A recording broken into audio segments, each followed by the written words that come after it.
This is your Barbados Today Evening News Update for Monday, November 22. The Caribbean Examination Council will review some of the grades awarded to students that sat this year's Caribbean Advanced Proficiency Examination, CAPE. That's the outcome of talks involving the Ministry of Education, the regional examining body, and stakeholders including the Barbados Secondary Union of Teachers, the Barbados Association of Public Secondary Schools, and the Group of Concerned Parents of Barbados.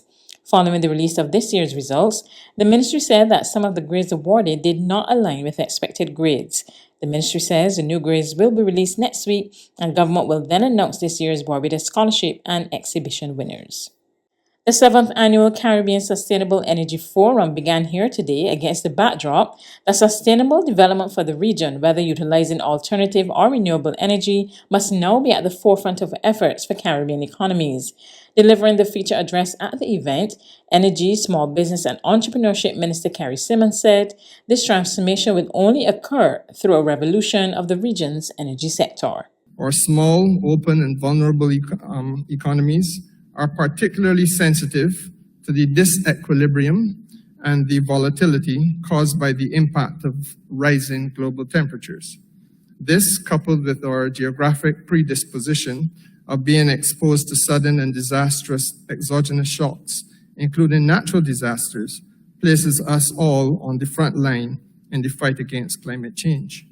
Minister Symmonds urged CARICOM member states to follow through on the commitments made under the Caribbean Sustainable Energy Roadmap and Strategy. The region must also be cognizant of the commitments in the Caribbean Sustainable Energy Roadmap and Strategy, the so-called CSERMs, which proposes a set of aggregated regional targets for electricity generation from renewable energy sources in the amount of 47% by the year 2027.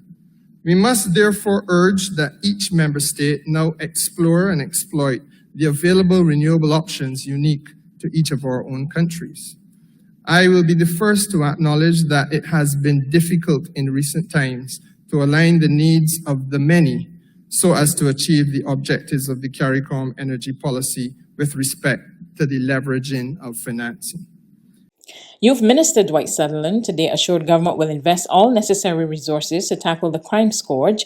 He made the comments today as the ministry today announced the winners of the National Anti-Violence Essay Competition. Violence is painful and it hurts families and societies. Like we said, it's the worst thing that can happen to a society.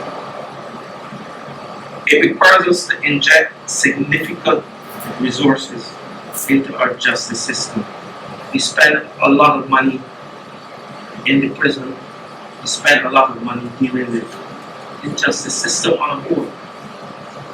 So this takes up a lot of the government budget, and therefore programs such as this can create the atmosphere and the climate whereby people see and think positively, whereby people see and think non-deviant behavior, not only in our schools but in our homes. Then we can reduce the amount of money we spend in recidivism, incarceration, and medicines, prison, feeding people, and we can spend that money in poor planet. We can spend that money within communities.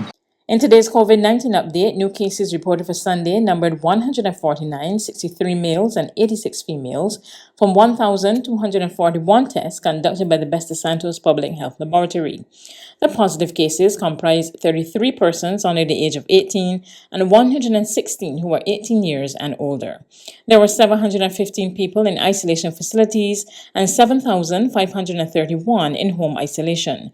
Under the National Vaccination Program for COVID-19, the total number of persons who are fully vaccinated is 134,847. That's 49.8% of the total population, or 59% of the eligible population. There's regional and international news after this short break. Hi, my name is Christian Paul. I'm the country manager of BCIC here in Barbados. When the COVID vaccine first came out, I thought it was an interesting and a potentially successful way for us to navigate our way out of the pandemic and a return to some state of normalcy. I took the vaccine because I have a young family. I want to make sure that they are safe and protected. I have friends, extended family, And obviously I work here with colleagues, so I thought it was a good way to help protect them and to keep them safe, as well as myself. I would encourage others to take the vaccine because I know that you can still transmit the disease even if you're vaccinated, but the chances of being severely ill or worse, dying, are significantly reduced. Let's roll up our sleeves and get back to living.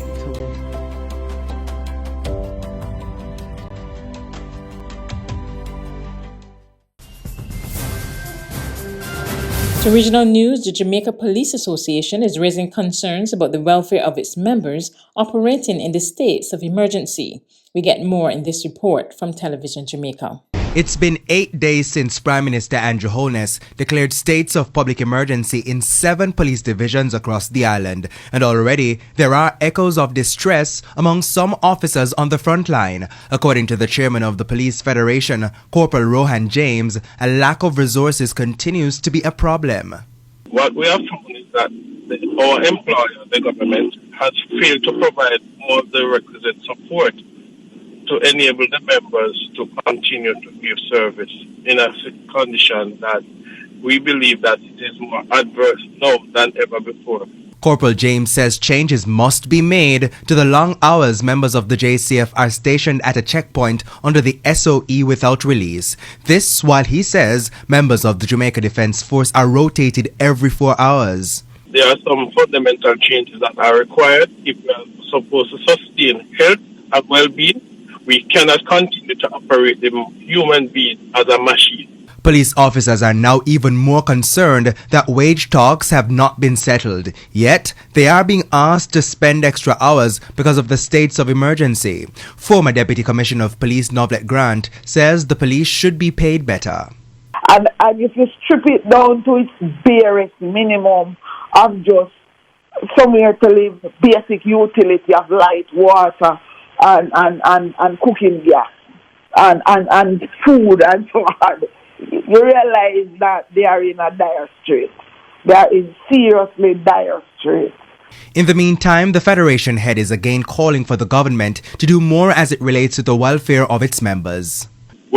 On the international front, Austria imposes a full lockdown for all and make vaccinations mandatory, becoming the first EU country to take such stringent measures as coronavirus cases spiral. The government here in Vienna has been at pains to say that there wouldn't be a mandatory vaccination law that applied to everyone. But what appears to have happened in the last few days is that the government has been really caught off guard by the enormous surge in cases. And following a meeting yesterday with the governors of the various provinces in Austria and a number of leading virologists and representatives of the country's healthcare and in particular hospital system, appears to have come to the conclusion that the country essentially faces disaster unless drastic steps are taken. And as you point out, we've had a series of drastic steps, a series of firsts. We had the first 2G lockdown in the world. That is the first lockdown for people who are not vaccinated. This is the first full lockdown in the European Union this fall. And indeed, the law which will be passed according to the government plans in February will be the first such law making it mandatory for absolutely everybody to get vaccinated. So very unexpected, but given the extraordinary rise in cases, we had another record in the last 24 hours, almost 16,000 in a country of just under 9 million inhabitants. It appears as though the government has been pushed into doing things that it had not considered doing until this last wave caught them so unawares. That's news, but for the very latest, visit our website at www.barbadostoday.bb. You can also subscribe to our e-paper, email updates, or like us on Facebook, and sign up for our breaking news alerts via WhatsApp. We're also on Izumi Media and bus terminals, as well as screenplay at supermarkets and gas stations near you. You can also hear us on Mix 96.9 FM and Capital Media HD 99.3 FM.